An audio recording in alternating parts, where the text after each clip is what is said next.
Hello everyone, कैसे हैं आप सब लोग। उम्मीद करती हूँ कि आप सब लोग बहुत अच्छे से होंगे, खुश होंगे और अपने अपने घरों में खैरियत से होंगे। तो दोस्तों, आज का ये वीडियो थोड़ा सा स्पेशल है।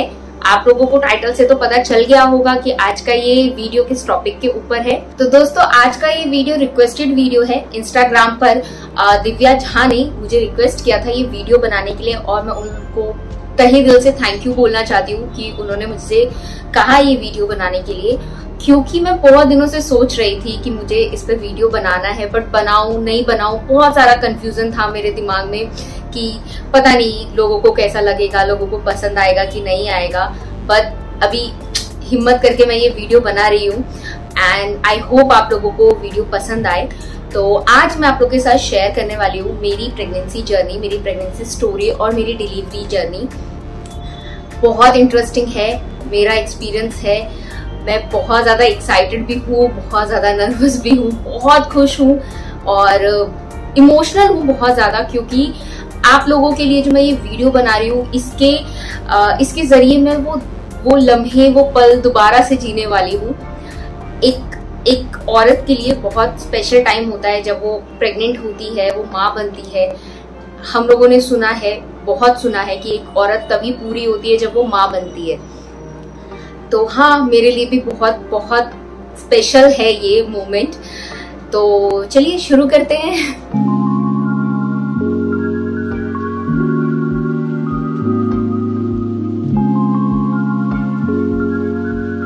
तो दोस्तों, ये स्टोरी शुरू होती है जून 2020 से, जब पूरे देश में लॉकडाउन लगा हुआ था। तब मुझे पता चला कि मैं प्रेग्नेंट हूँ। कैसे पता चला, इसके पीछे भी एक बहुत इमोशनल स्टोरी है। मेरे पीरियड्स मिस हुए जून में, बट मेरे लिए बहुत नॉर्मल था पीरियड मिस होना, क्योंकि मुझे पीसीओडी था। और पीसीओडी जब आपको होता है तो आपके लिए बहुत नॉर्मल होता है कि आपके पीरियड्स इरेगुलर हैं, 2-2 महीने मिस हो जाना और मूड स्विंग्स होना।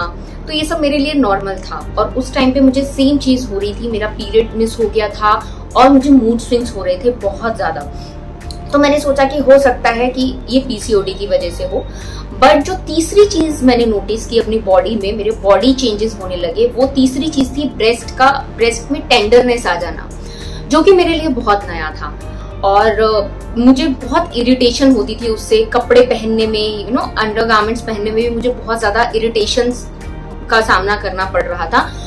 तो फिर मैंने आकाश को बोला कि एक बार चेक करते हैं, अगर कुछ होगा तो फिर हम देखेंगे, क्योंकि हमने प्लान नहीं किया था। मैं ये चीज यहाँ क्लियर करना चाहूंगी कि हमने प्लान बिल्कुल नहीं किया था। हमारी शादी को सिर्फ 1.5 साल हुए थे, 2 साल पूरे भी नहीं हुए थे और हम लोग उस टाइम पे फाइनेंशियली भी स्टेबल नहीं थे। आकाश की जॉब जा चुकी थी लॉकडाउन की वजह से।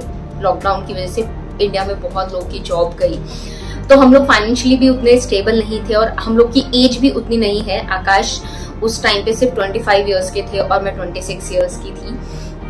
तो हम लोग प्लान नहीं कर रहे थे। हम लोग सोच रहे थे कि 5 साल के बाद हम प्लान करेंगे।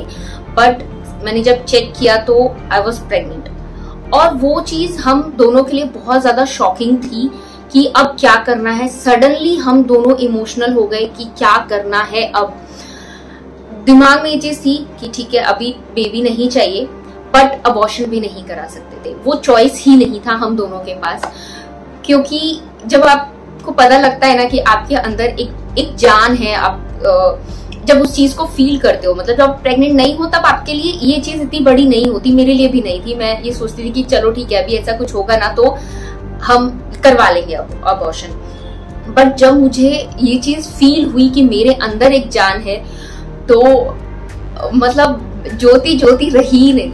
जो ज्योति मुंहफट है, किसी को भी जवाब दे देती है, केयरलेस थी, जो अपनी माँ की बेटी थी, जो कुछ भी अपनी माँ से मांगती, अपने पापा से मांगती, उसको मिल जाता था, राजकुमारी थी, वो सडनली जिम्मेदारियां समझने लगी 1 सेकंड के अंदर। जो ये 1 सेकंड में बदलाव हुआ मेरे अंदर, मेरे इमोशंस के अंदर, मैं इमोशनलेस हूँ।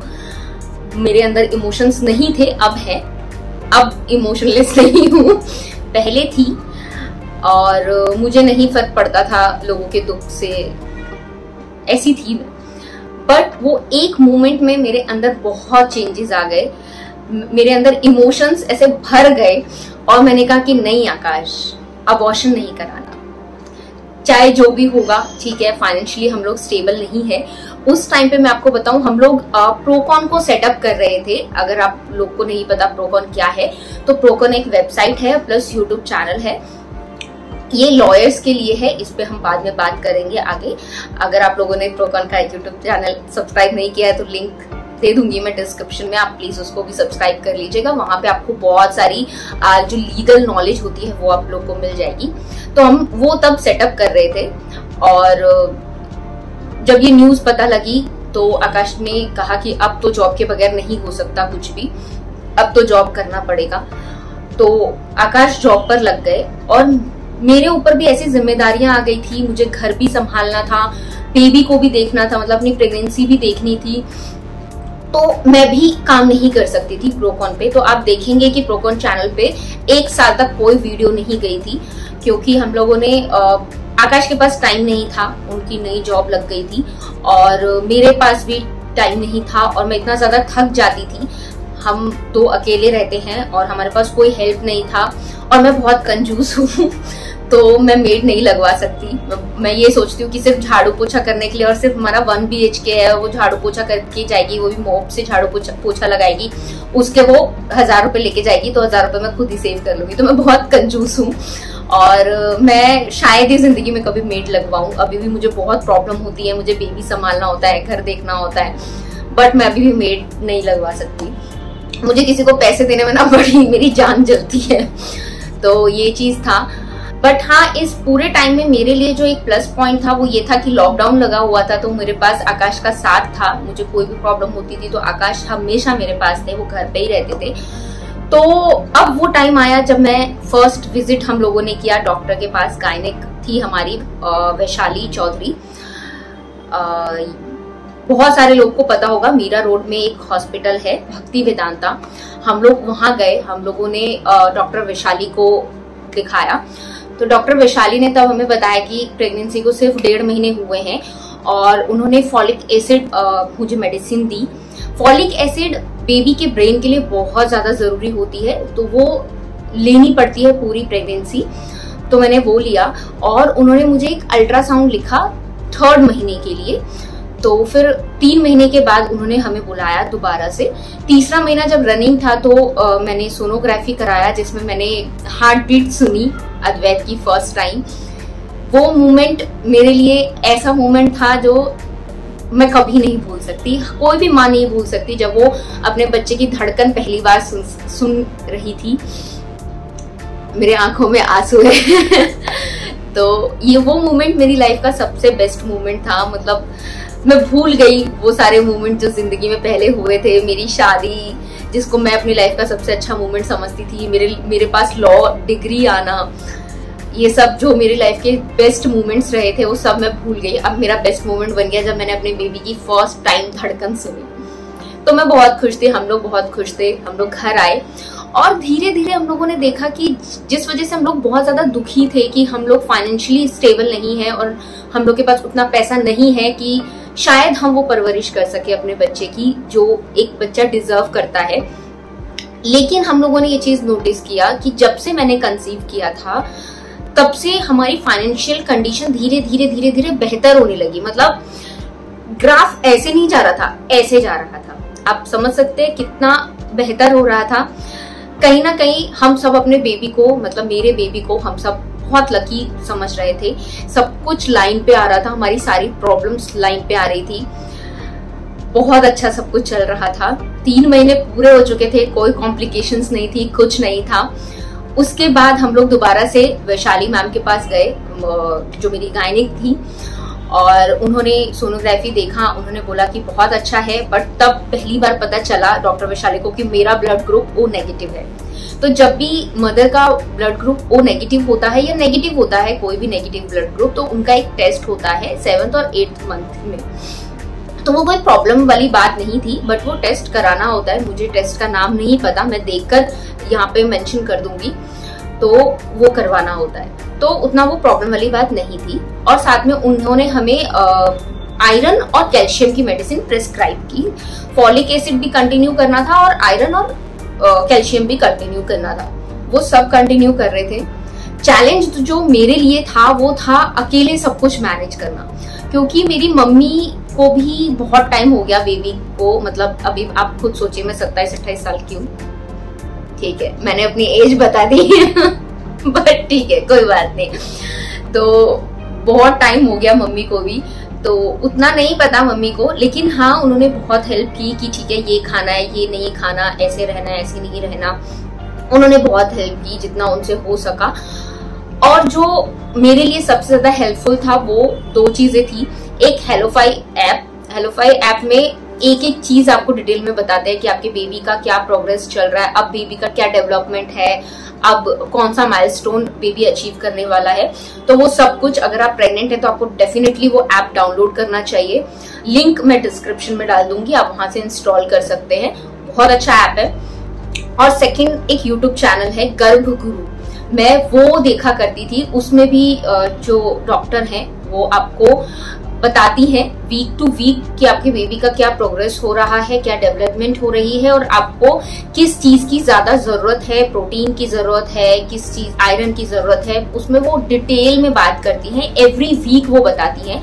तो यस, मैं उनकी बहुत बहुत ज्यादा थैंकफुल हूँ, क्योंकि उनका वीडियो देखकर ही मैंने अपना ध्यान रखना शुरू किया उसी हिसाब से, और शायद मेरी हेल्दी प्रेगनेंसी में उनका बहुत बड़ा हाथ है। तो ऑब्वियसली हाँ, ऐसे चैनल होने चाहिए जो हमें बताते हैं कि ऐसे टाइम पे क्या करना है और क्या नहीं। तो वो चीज, ये 2 चीज थी जो जिसने मेरी बहुत हेल्प की। अब ऐसे धीरे धीरे धीरे धीरे मेरी प्रेगनेंसी चलती रही। मेरी प्रेगनेंसी में कभी कोई कॉम्प्लिकेशंस नहीं आए, कभी कुछ नहीं हुआ। मैंने बहुत अच्छे से ध्यान रखा और इस चीज पे मैं बहुत बहुत प्राउड हूँ, क्योंकि मैं एक ऐसी लड़की हूँ जो किसी चीज का ध्यान नहीं रख सकती।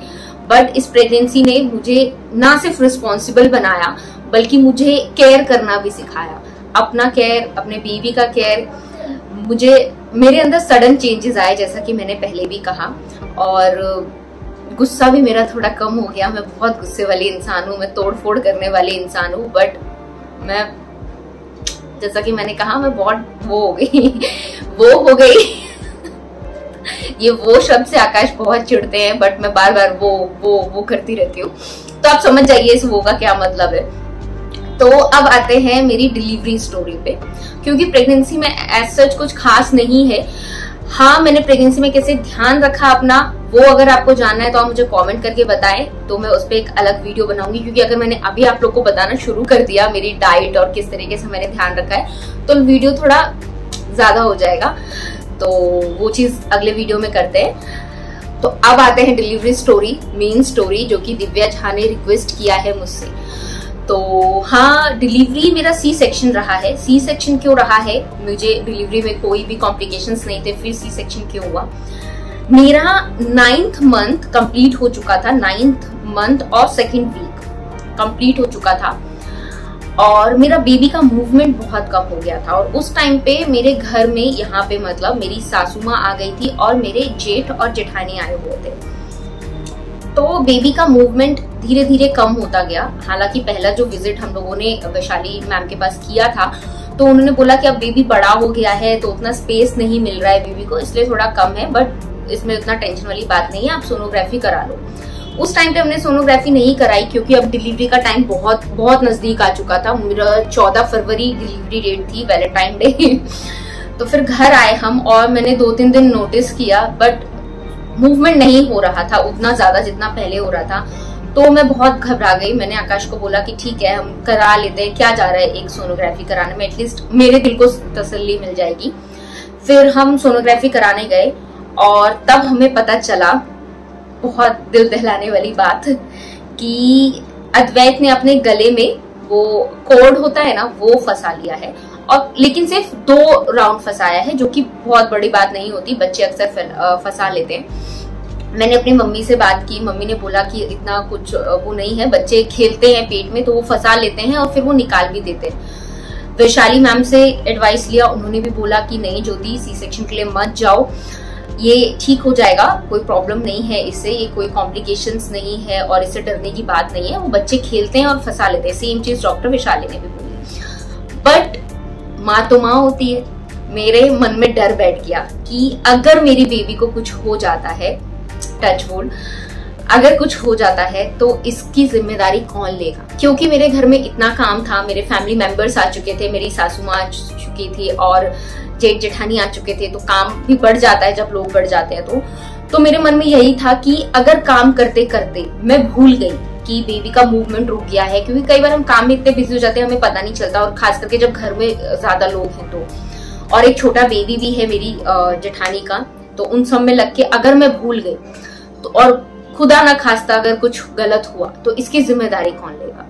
तो यही बात मैं और आकाश कर रहे थे। फिर हम लोगों ने वैशाली मैम से पूछा कि क्या हम सी सेक्शन करा सकते हैं, तो उन्होंने बोला मत कराओ, बट हम उनका नहीं था कि हम लोग सी सेक्शन कराएं। उन्होंने बोला कि कुछ ही दिन बचा है, उस दिन 1 फरवरी था और उन्होंने बोला कि 1 फरवरी हो चुकी है, 15 फरवरी तक आपकी डेट है, 15-20 दिन वेट कर लो। बट मैं नहीं वेट करना चाहती थी, टू बी वेरी फ्रैंक, मैं बिल्कुल वेट नहीं करना चाहती थी, मैं बिल्कुल भी रिस्क नहीं लेना चाहती थी। तो हमने ये पूछा कि ठीक है, वो कोई प्रॉब्लम नहीं है, हम लोग जा सकते हैं सी सेक्शन के लिए, बट क्या अभी जाना सही रहेगा? मतलब अगर अभी हम सी सेक्शन कराते हैं तो बेबी की ग्रोथ पे कोई फर्क तो नहीं पड़ेगा, या फिर ऐसा कुछ तो नहीं होगा गलत? तो उन्होंने बोला कि नहीं, ऐसा कोई प्रॉब्लम नहीं होगा, क्योंकि आपके 9 मंथ पूरे हो चुके हैं, तो उतना कुछ इशू नहीं है, आप करा सकते हो। तो फिर हम लोग सी सेक्शन के लिए गए। फिर 1 दिन के अंदर हम लोगों ने डिसाइड किया, 1 दिन भी नहीं, हमारे पास सिर्फ कुछ घंटे थे, कुछ घंटों के अंदर हम लोगों ने डिसाइड किया कि हाँ चलो चलते हैं। अब यहाँ पे जो मेन प्रॉब्लम आई, क्योंकि उस टाइम तक 2 बज चुके थे और हम लोग ब्राह्मण हैं, हम लोग बहुत ज्यादा बिलीव करते हैं टाइम वगैरह, मुहूर्त वगैरह में। तो हम लोगों ने पूछा कि कौन सा टाइम बेस्ट रहेगा, तो दिन में अगर आपकी डिलीवरी होती है तो वो ज्यादा अच्छा होता है। तो 5 बजे से पहले डिलीवरी करानी थी और 3 बज चुके थे ऑलरेडी। उसके बाद मुझे बहुत अच्छे से याद है, मुझे जो मैं डिलीवरी के लिए रेडी हो रही थी, मतलब जो चेंज करते हैं कपड़े वगैरह, वो सब मैं कर रही थी, और मैं एक ही चीज पूछ रही थी सिस्टर से कि क्या 5 बजे से पहले बेबी हो जाएगा, कोई प्रॉब्लम तो नहीं? क्योंकि मुझे पता नहीं था कि सी सेक्शन यूं हो जाता है, मतलब टाइम नहीं लगता, 15 मिनट भी बहुत होते हैं सी सेक्शन के लिए, तो मुझे वो चीज नहीं मालूम थी, फर्स्ट प्रेगनेंसी थी। तो मैं उनसे बस बार बार यही पूछ रही थी। अब बज चुके थे 3:15 आई गेस हो गए थे, नहीं 3:45, यस 3:45 हो गए थे। ऑपरेशन थिएटर में ले जाया जा रहा था और मैं बहुत ज्यादा नर्वस थी, क्योंकि मैं ऐसी लड़की हूँ जिसको ऐसे कट भी लग जाता है ना तो आफत मचा देती हूँ मैं, और मेरे पूरी बॉडी पे ऐसे कट लगने वाला था। तो मैं बहुत ज्यादा नर्वस थी, मैं बहुत ज्यादा एक्साइटेड भी थी, और कहीं ना कहीं मैं कुछ फील भी नहीं कर पा रही थी। मतलब थोड़ी अजीब बात है, बट कुछ अजीब सा हो रहा था मेरे साथ। और गई मैं ऑपरेशन थिएटर में।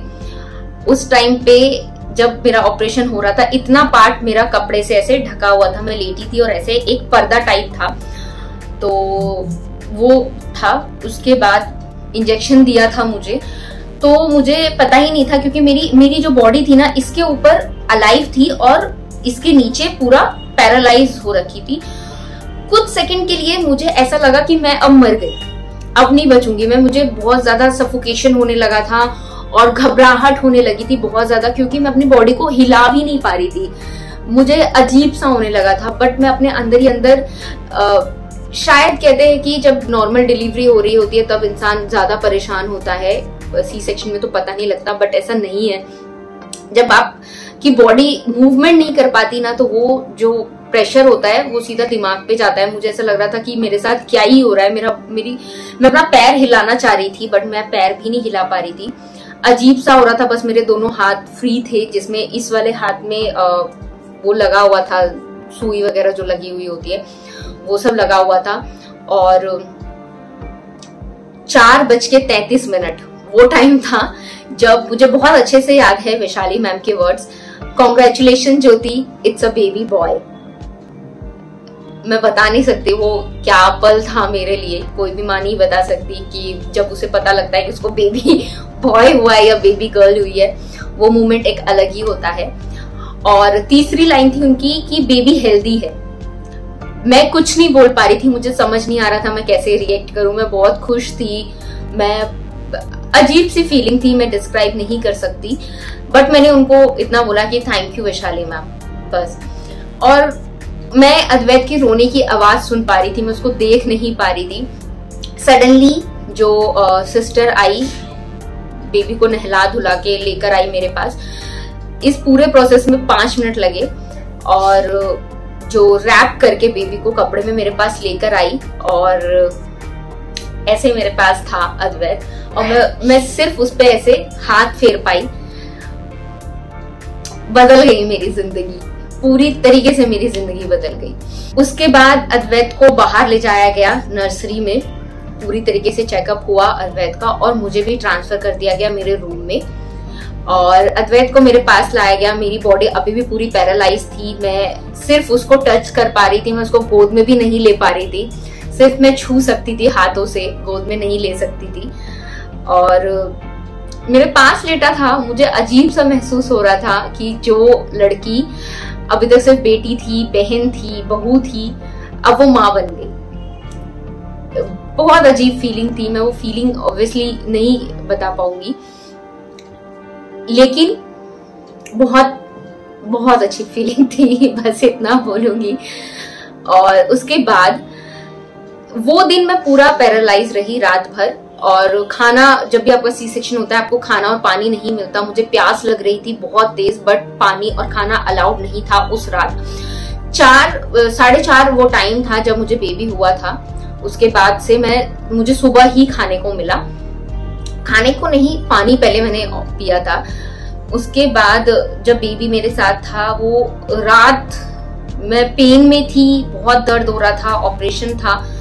दर्द ऐसा कट वाला दर्द नहीं हो रहा था क्योंकि उसके लिए पेन किलर दिया हुआ था, बट जैसे जैसे असर खत्म हो रहा था दवाई का, वैसे वैसे दर्द महसूस होना शुरू हो गया था। नॉर्मल डिलीवरी में बोलते हैं कि पेन नहीं होता, कि जब तक डिलीवरी होती है तब तक पेन होता है, बाद में नहीं होता। बट सी सेक्शन में डिलीवरी के टाइम पेन नहीं होता, बट बाद में बहुत दर्द होता है, बहुत दर्द होता है। मतलब आप खुद सोच सकते हैं, आपकी बॉडी में एक कट लगा है तो ऑब्वियसली वो अलग ही लेवल का होता है। तो हाँ, वो दर्द था मुझे, बट मुझे मेरी गायनेक ने बोला था कि आप जितनी जल्दी चलोगे उतना अच्छा रहेगा आपके लिए। मैं खड़ी तक नहीं हो पा रही थी। नेक्स्ट डे मैं बहुत ज्यादा वो थी कि मैं अपने बेबी को दूध तक नहीं पिला पा रही थी, टर्न होके पिलाना था, बट मैं उतना नहीं कर पा रही थी क्योंकि मुझे बहुत पेन हो रहा था और मैं पेन बर्दाश्त नहीं कर सकती, मैं वैसी लड़की नहीं थी। बट उस टाइम पे मैंने पेन बर्दाश्त किया, मेरे लिए बस इतना था कि मेरे बेबी का पेट भरना चाहिए, वो सब था। और मैंने जल्दी जल्दी चलना शुरू किया, दर्द बर्दाश्त किया, और मैं चल रही थी अपने रूम में, हॉस्पिटल वाले रूम में, ताकि मेरा दर्द ठीक हो, क्योंकि मुझे गायनेक ने बोला था आप जितना ज्यादा चलोगे उतनी जल्दी आपका दर्द ठीक होगा। और ऐसा हुआ भी। 1 तारीख को मेरी डिलीवरी थी और 2 तारीख की शाम तक मैं अच्छे खासे चल पा रही थी। ये नहीं कहूंगी कि मैं दौड़ रही थी और बहुत अच्छे से चल रही थी, नहीं, बट हाँ, मैं मूवमेंट करने लगी थी बिना किसी के हेल्प की, तो वो चीज थी। उसके बाद दर्द तो रहता है, अगर आपकी बॉडी में कट लगा है तो दर्द रहता है। मैंने अपनी बॉडी को जो तकलीफ दी उस टाइम पे 1-2 दिन शुरू में, उसका रिजल्ट मुझे मिला। और 6th डे, जब हम लोगों में छठियार होता है, 6th डे पे आप बिलीव नहीं करोगे, मैंने पूरे घर की सफाई की और मैंने इतना कचरा निकाला। तो मैंने इस लेवल का काम किया, मैंने भारी चीजें भी उठाई। तो हाँ, मैं ये नहीं बोलूंगी कि आप लोग उठाएं, भारी चीज मत उठाएगा, बहुत खतरा होता है। मैंने बहुत सेफली चीजें की थी क्योंकि मेरे पास कोई हेल्प नहीं था, तो सब कुछ मुझे करना था, तो वो चीजें हुई। सी सेक्शन में दर्द होता है, बट अगर आप उस चीज को मतलब अगर आप अपनी बॉडी को एक्टिव रखते हो तो वो दर्द बहुत जल्दी चला जाता है। लगभग 2 महीने तक मुझे बैक पेन रहा, मेजर वाला बैक पेन रहा, बहुत दर्द होता था, मैं बहुत रोती थी बैक पेन के चक्कर में। मुझे मसाज नहीं मिला बिल्कुल भी। डिलीवरी के बाद मसाज होना बहुत ज्यादा जरूरी होता है, बट मुझे मसाज नहीं मिला, बहुत तकलीफ होती थी। बट धीरे धीरे अब 7 मंथ कंप्लीट होने वाला है अद्वैत को, धीरे धीरे अब मेरी लाइफ नॉर्मल होती जा रही है। वेट गेन मैंने बहुत ज्यादा किया था, तो वो वेट भी अब मैं लूज कर रही हूँ। मैंने अपने वीडियोस में आपको बताया कि मैं अभी एक डाइट पर हूँ, मैं बहुत जल्दी वो डाइट आप लोग के साथ शेयर करने वाली हूँ। तो ये मेरी पूरी जर्नी थी और हम लोग बहुत खुश हैं। अभी अद्वैत जैसा प्यारा सा बेबी है हमारे पास, तो हम लोग बहुत खुश हैं। हमारी लाइफ अभी बहुत अच्छी है, और जैसा कि हमने कहा कि अद्वैत हमारे लिए बहुत लकी साबित हुआ, तो हमारी फाइनेंशियल कंडीशन भी अब बहुत स्टेबल है, बहुत अच्छी है। महादेव की कृपा से सब कुछ बहुत अच्छा है। और हाँ, हम एक हैप्पी फैमिली हैं अब। तो आपको लोगों को मेरी ये जर्नी कैसी लगी, मेरी प्रेगनेंसी जर्नी कैसी लगी, प्लीज प्लीज मुझे कमेंट में बताइए। और अगर आप लोगों को कुछ भी अच्छा लगा हो तो प्लीज वीडियो को लाइक कर दीजिएगा, शेयर करिएगा, और चैनल को सब्सक्राइब करना बिल्कुल मत भूलिएगा। तो अब मैं आप लोगों को मिलूंगी अगले वीडियो में, तब तक के लिए बाय बाय।